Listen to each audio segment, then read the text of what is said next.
Why do bad things happen to good people? Why is this happening to me?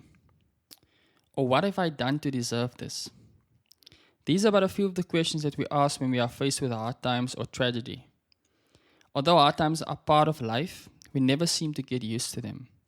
So whether it's a tsunami destroying homes along the coast of major cities, or crimes such as murder or rape, evil and suffering are part of life. But why are they part of life? This is what today's episode is about. My name is Roland and this is Reasonable Christianity. Welcome to the Reasonable Christianity podcast, a weekly podcast where you get to discover the truth claims, teachings, and practices of Christianity. Here's your host, Roland. So the Bible traces the origin of evil back to the original sin.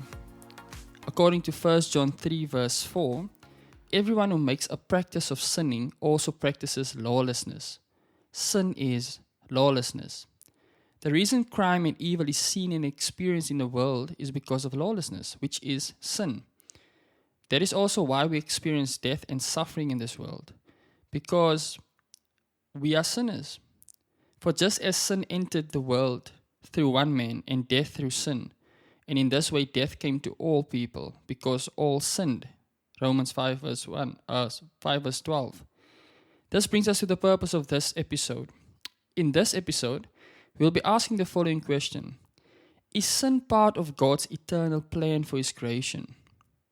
By asking this question, we want to establish if sin is something which crept into the world despite God's plan for creation, or if God intended from the very beginning for sin to be used as a tool to further His purposes.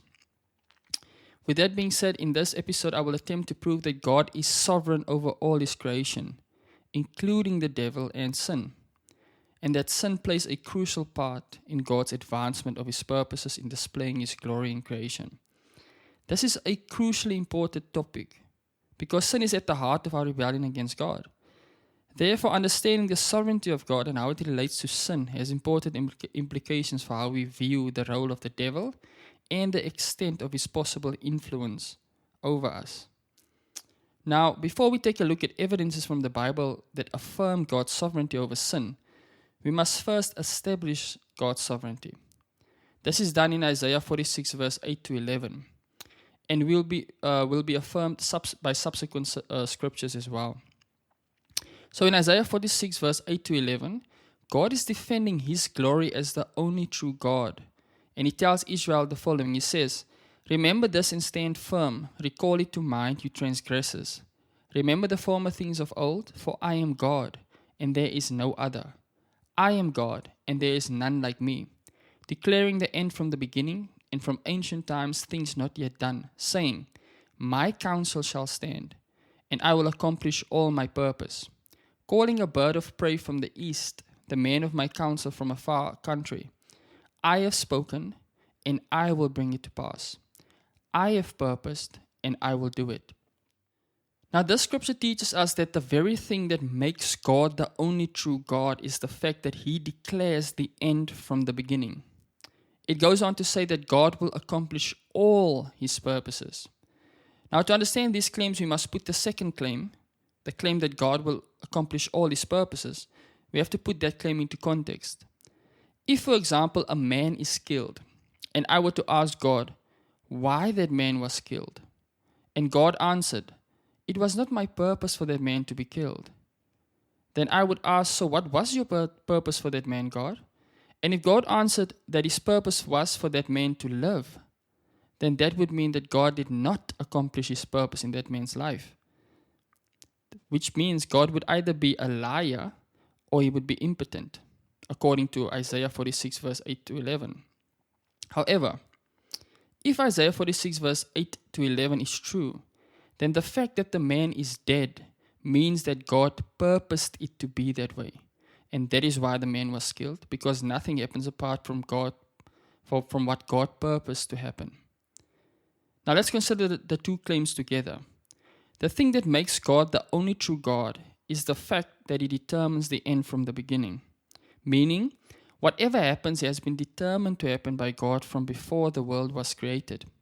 And nothing happens except that which God has ordained to happen.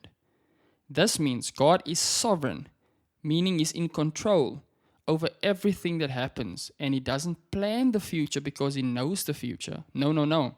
He knows the future because He planned the future. Let me say that again. God doesn't plan the future simply because He knows the future.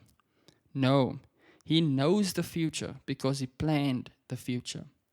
Now, as humans, we tend to look at God's sovereignty in two ways.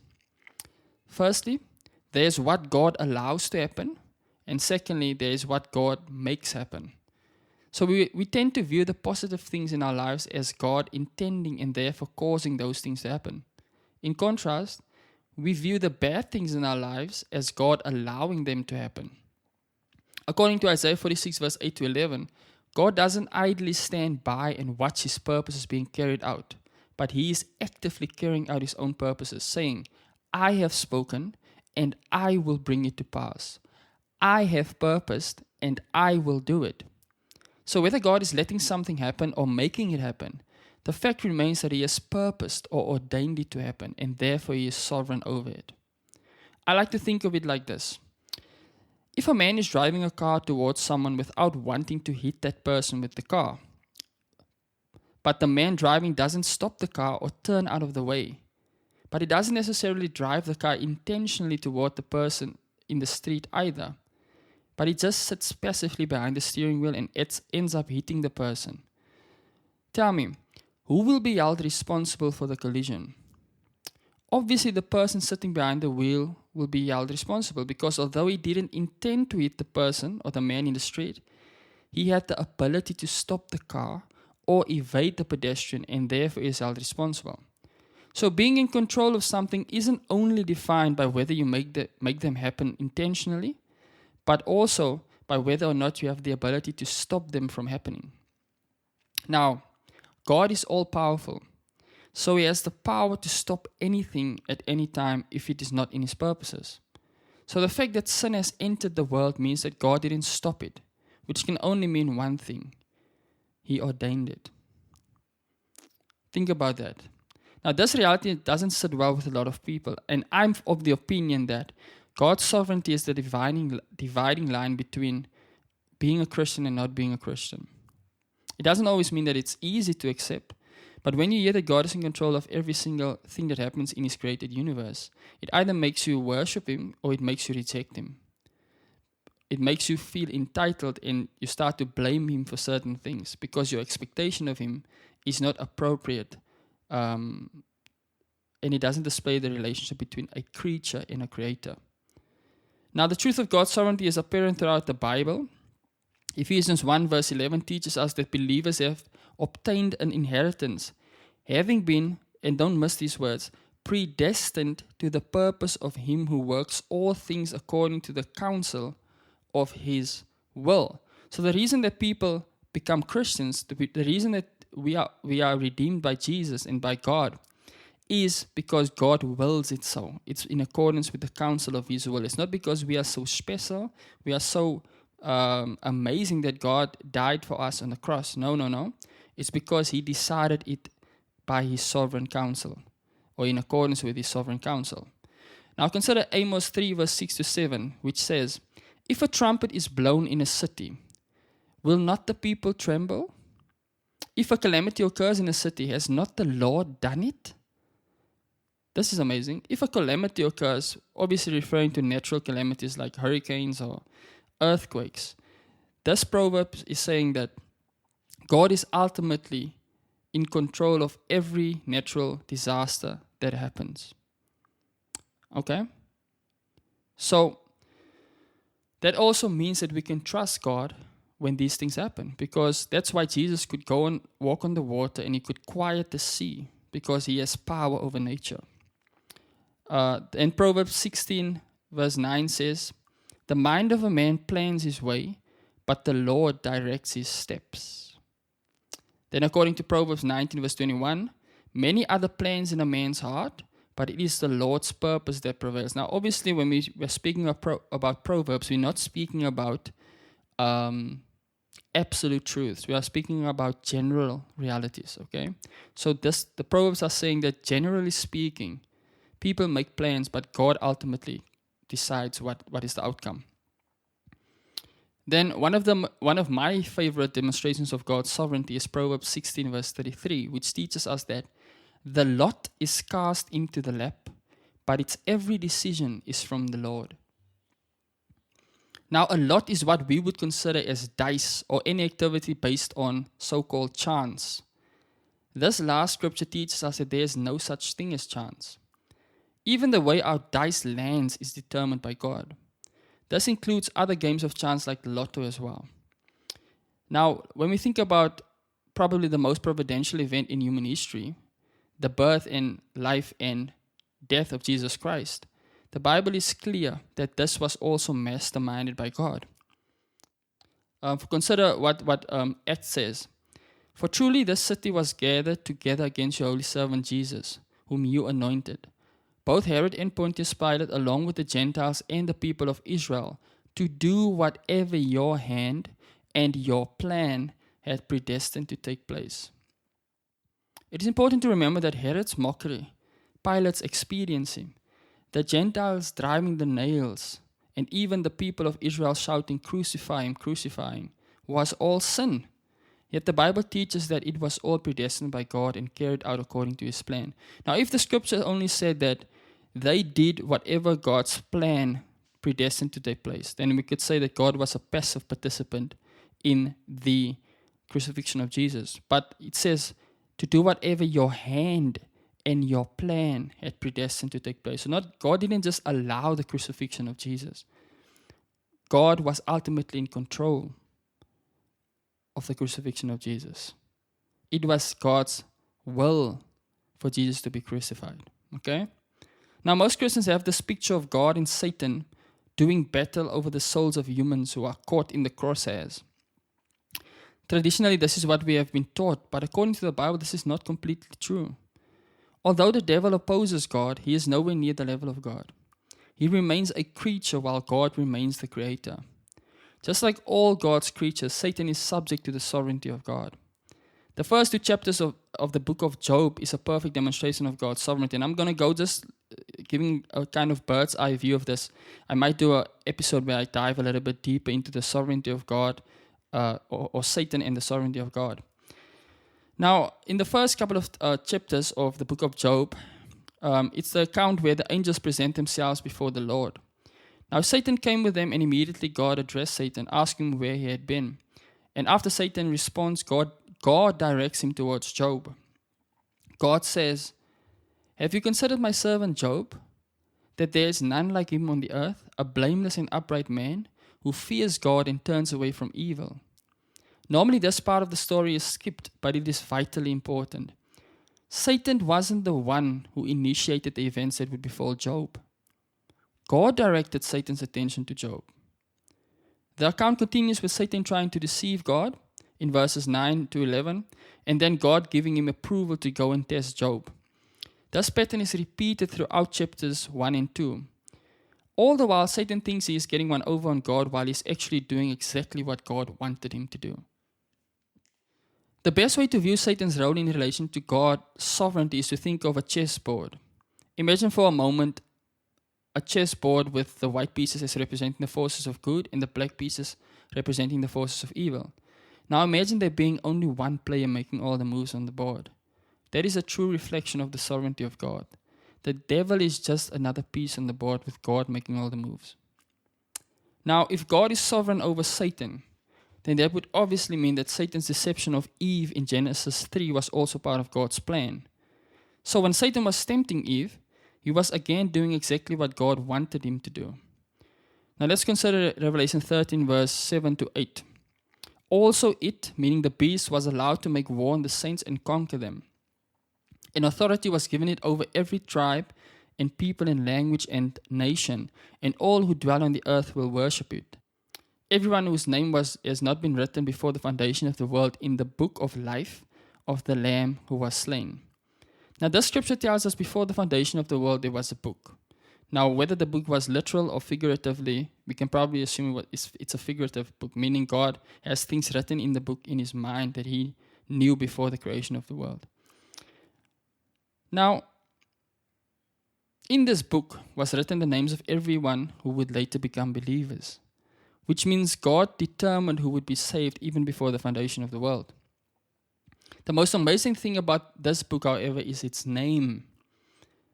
The name of the book is The Book of Life. Now, we've always been taught about the Book of Life, but the full name is The Book of Life of the Lamb who was slain. So before the foundation of the world, God already ordained and planned for Jesus to be slain as a substitutionary offer for the sins of the world. This means sin was part of God's plan for the world before there was a world. Think about this for a moment. If there were no sin, there would have been no reason for Jesus to have died on the cross. But since Jesus was purposed to die from before the foundation of the world, sin was purposed from the foundation of the world, because remember, God doesn't plan the future because He knows the future. He knows the future because He planned the future. Now this obviously leads us to a crucial and important question. Why? Why would God ordain sin to enter the world? The answer to this question is found in Romans 3 verse 5. But if our unrighteousness serves to show the righteousness of God, what then shall we say? That God is unrighteous? I speak in a human way. By no means. For then how could God judge the world?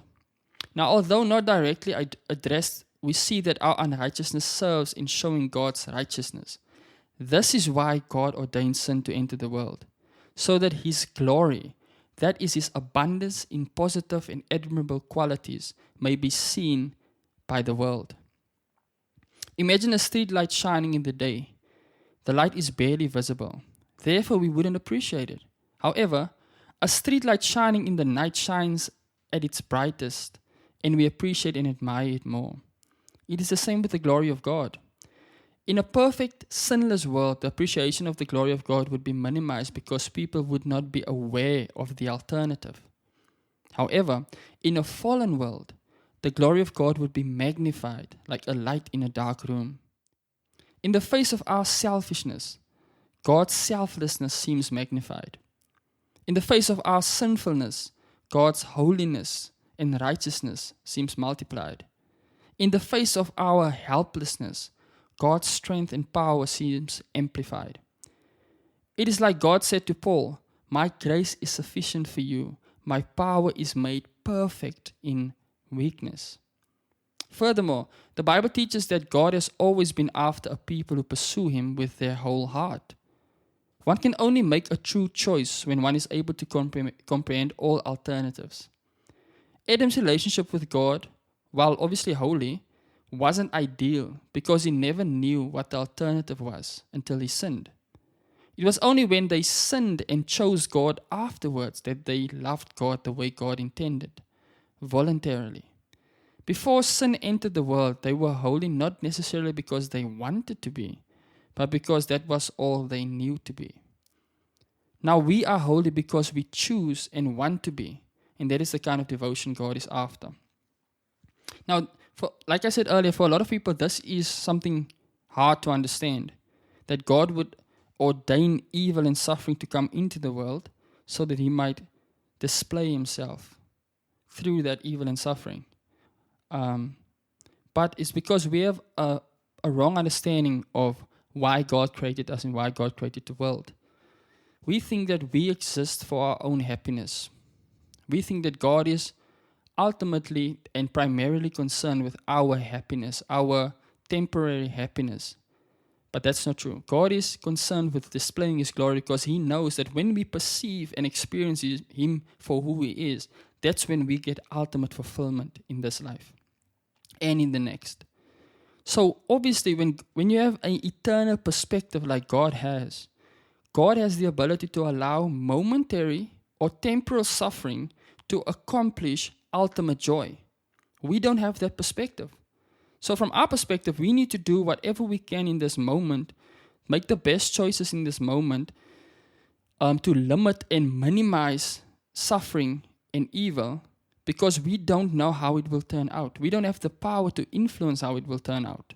But God, being God, has the power and the knowledge to be able to use sin darkness, even though he doesn't excuse it, it's still sin, it's still darkness, but he can incorporate it into his plan because ultimately he knows that it's for our good and it's for his glory. Now, for most people, that is not enough. But I think that's the point of sanctification. It's daily, weekly, monthly, yearly, growing to a point where it becomes enough to say, God, I don't know how this is going to turn out. I don't like the way this feels now, but I trust you. I know that you have my best interest in heart. I know you have the power and the knowledge and the goodness to make whatever I'm going through now work out for my good. And I will give you all the glory and all the honor in every circumstance. So God ordained sin in the world to display his glory because it's in darkness that light shines brightest. God's character, value, and attributes are magnified on the background of a dark, sinful world. Now, although God ordained sin, it is important to know that he does not get pleasure out of the negative effects of sin. However, since he has ordained sin, we can be sure that he has deemed it necessary in order to accomplish his purposes. Thank you guys for listening. I hope this has been insightful as always. If you have any comments, any feedbacks, feel free to hit me up on any social media platform. And as always, remember, the truth matters, and so do you.